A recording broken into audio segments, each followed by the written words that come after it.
On June 13th, 1933, 14 years before Roswell, a UFO allegedly came down in Italy and, much like with Roswell, was allegedly covered up by Mussolini.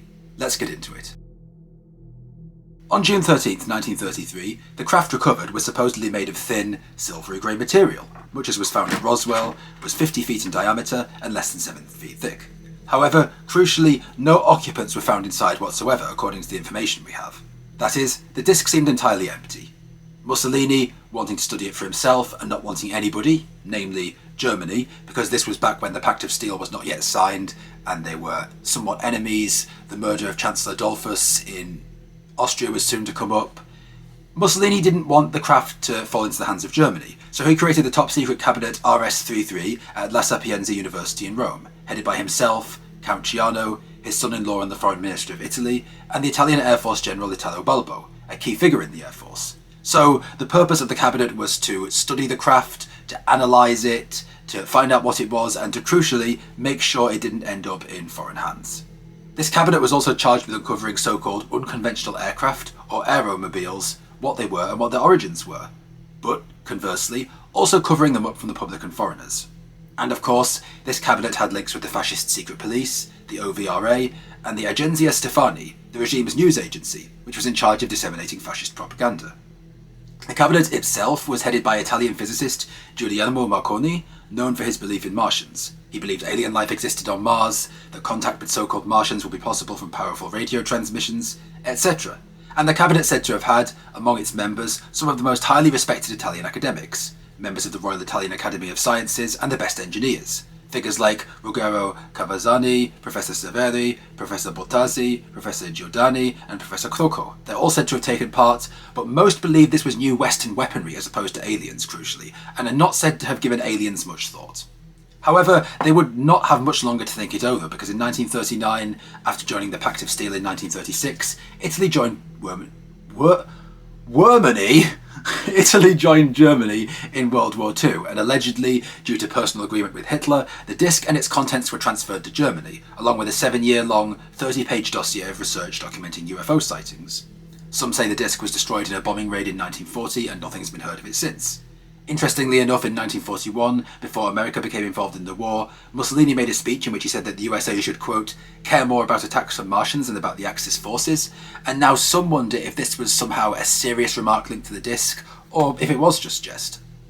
However, could this be a real credible thing? First of all, we need to look at the potential authenticity of the source.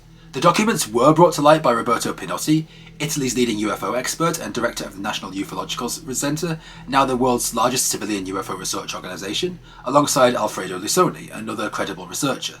Together, they'd given a lecture at the annual International UFO Symposium in San Marino in 2000, talking about these files, which, they claimed, they'd come into possession of. In early 1996, Pinotti claimed he was sent a handful of handwritten notes on stationery bearing the seal of the Kingdom's Senate, dating from 1936, which described an encounter with a, quote, mysterious airship. A metallic disc, polished, reflecting light, with a length of 10 to 12 metres, which had 2 fighters from a nearby base take off, but couldn't reach it, even though it was at 130 kilometres an hour. It didn't emit sound, didn't seem to have any means of propulsion, nothing, and it was all reported to Ciano.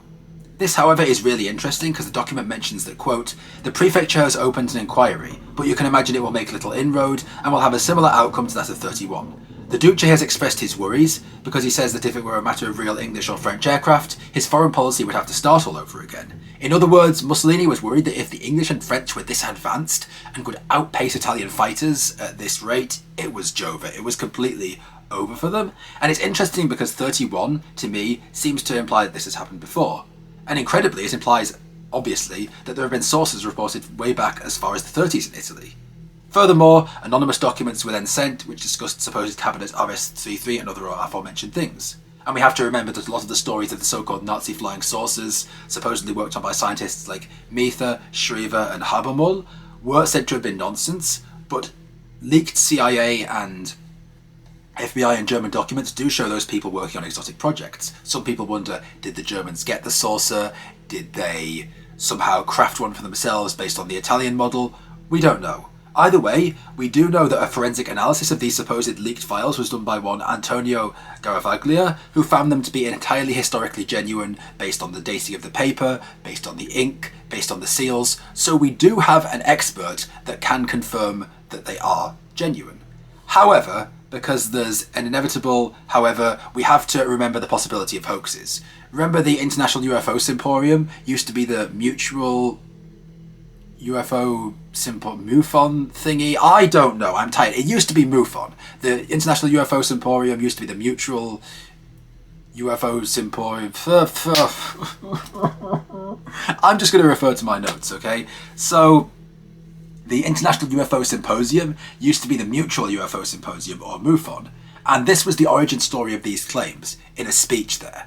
And what also happened in the turn of the century at the MUFO Symposium? The Confession of Bill Moore. Bill Moore had written a wonderful book called Crash on Corona, along with Stanton Friedman, exposing the cover-up of the Roswell incident. He'd become a prominent researcher, he was going around the radio stations, but at the same time he was beginning to become frustrated. He couldn't get any real proof, conclusive proof this had happened from the government, he didn't have any real deep sources, he wanted to leak documents proving these things had happened, and he wasn't really getting anywhere.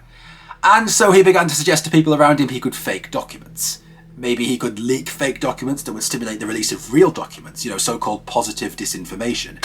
And then shortly after that, mailed to anonymous people, out came the Majestic 12 documents claiming that Roswell had happened all along and a secret cabinet of 12 people had been set up around it. But it gets even better, or worse, depending on who you are.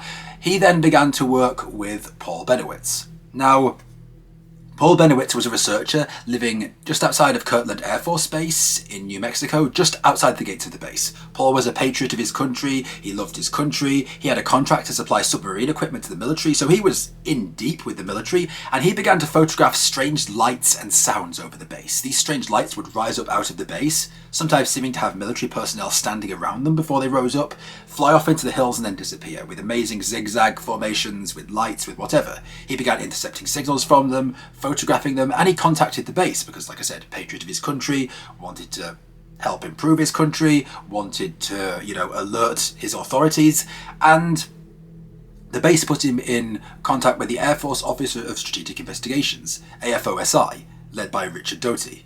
And soon Bill Moore began to also work with Bennewitz, and Doty, together with J. Allen Hynek and Moore, started working with Bennewitz. They started telling him that they believed it was aliens, that the aliens had an underground base near Dulce, New Mexico, and soon they had Paul looking completely away from Kirtland Air Force Base and near Dulce.